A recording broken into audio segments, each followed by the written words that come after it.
フューチャーマップジャーナル、未来を描き具体的な行動を促してくれるデジタル手帳として、やりたいことを忘れずに行動していきたい方などにお役に立てればと思って公開しております。気になる方は動画詳細欄からダウンロードすることができます。皆さんは手帳で振り返りしてますか？今回は1年の記録、こちらのレート、チェックリスト、家族の出来事、世界の出来事、そして今年の振り返り、あとですね、こちらにある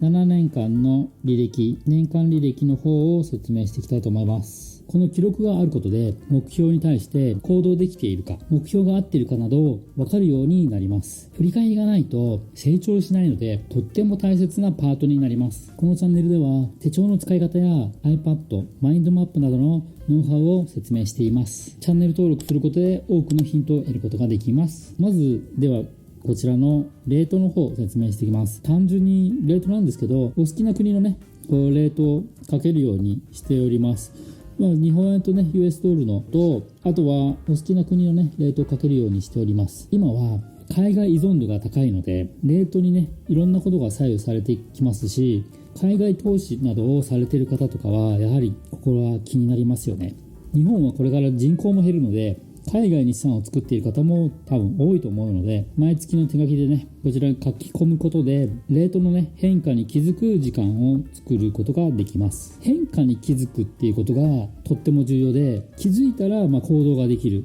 自分に気づかせるためのトリガーを作っていくっていうことは重要なポイントになります。次にチェックリストなんですけど、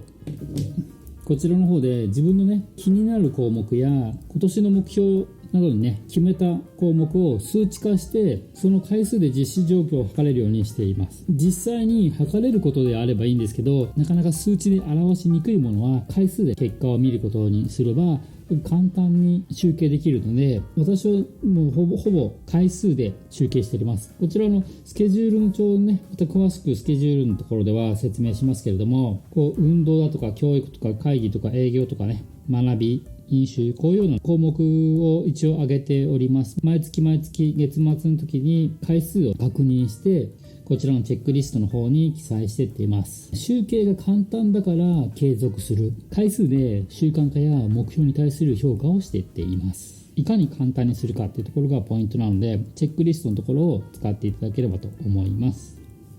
で、この下のところにスペースがあるんですが、ここで1年間のまとめとか振り返りをすることができるスペースにしてあります。こちらのスペース活用してみてください。で、次に家族の出来事、世界の出来事って、こちら1月から12月までなんですけど、書けるスペースを取ってあります。こちらの方は家族、奥さんだったりで子供だったりとか、あと親だったりとかね、項目書いて、1月にどんなことがあったとか、3月卒業、4月入学だとか、運動会だったりとか、イベントとかの内容だったりとか、喧嘩した時のどんなことを思ったりとか、そういったところも書いたりしています。で、世界の出来事なんですけど、こちらの方は今住んでる国だったり、アメリカや中国、そして他の国とかのこともこちらにまとめて書いてっております。これを書くことで、今年の1年間の出来事の振り返り、常にここで見えているような状況になります。そして大枠の世界の流れとかも見えますし、そして家族の出来事と世界の出来事をこちらの記録の7年間の履歴をこちらに貼り付けることができます。毎年この1年間の部分をコピーしてこちらに貼り付けることができます。ここで貼り付けていくことで7年間の過去の履歴がこのページで全部見れるので、毎年ね、つなげていくことで世界の流れがよりね、長期的に大枠の部分を見渡すことができますし、あの時ああだったよねとか探す時にも非常に便利です。そして家族の方もね、7年間履歴をね、残しておけるようになるんで、家族のところはね、そんなに振り返りがないのかもしれないですけど、このように年間の出来事を書いているので、コピーして貼り付けるだけなので、とてもね、簡単にこちらに貼り付けられるんで、このページを見れば、7年分過去の手帳をわざわざ開くっていうのがすっごくね、手間なんですよね。毎年これを使っていれば過去の状況も検索できるのはとても便利だと思いますので、ぜひ使ってみてください。そして今年の振り返りなんですけど、このライフマップの最後のこの欄なんですが、今年の振り返り良かったことと良くなかったこと、そして来年の自分に向けてっていう欄を作っております。私は年末にこれを振り返りをしています。年末やる